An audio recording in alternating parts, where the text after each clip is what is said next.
ఇసుక దొంగ హామీలతో కాంగ్రెస్ అధికారంలోకి వచ్చిందన్నారు మాజీ మంత్రి ఎమ్మెల్యే హరీష్ రావు. మెదక్ జిల్లా పటాన్చెరులో ప్రచార రథాలను ప్రారంభించిన అనంతరం ఆయన మాట్లాడుతూ మోసం చేయడం రేవంత్ రెడ్డి నైజమని, కాంగ్రెస్ పార్టీ తెలంగాణ ప్రజలకు ఇచ్చిన హామీలను నెరవేర్చే వరకు వదిలిపెట్టమని హెచ్చరించారు.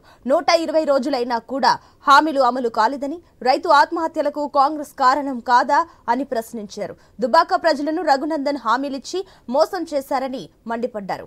మెదక్లో బీఆర్ఎస్ విజయం ఖాయమన్నారు. వెంకట్రామిరెడ్డి విజయం ఖాయమైందని, మెజారిటీ మాత్రమే తేలాలన్నారు. గురూజీ రామ్ నారాయణ్ జీ ప్రపంచ ప్రఖ్యాత జ్యోతిష్యులు ఇప్పుడు మన హైదరాబాద్ లో ఎటువంటి సమస్యలకైనా తక్షణ పరిష్కారం చేయబడును. సంప్రదించండి 96651137 9000004357. ప్రజలకు చాలా స్పష్టంగా అర్థమైనాయి.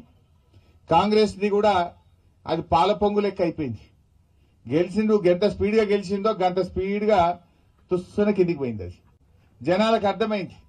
ఎన్నికల ముందు రేవంత్ రెడ్డి గారు నోటితో మాట్లాడిండు, గెలిచినాక ఏమాయ 100 రోజుల్లో హామీలు అంటే నొసటితో వెక్కిరిస్తా ఉన్నాడు. ఒకటన్నా జరిగిందా? బాండ్ పేపర్లు వంచిండు, నోటరీ డాక్యుమెంట్లు ఇచ్చిండ్రు, మొదటి అసెంబ్లీలోనే చట్టబద్ధత తెస్తామన్నారు. ఇది ఏఐసిసి మాట అన్నారు, ఇది రాహుల్ గాంధీ మాట అన్నారు, మాట తప్పమన్నారు. కానీ ఇప్పుడు ముఖం చాటేసిండ్రు. ఒక్కట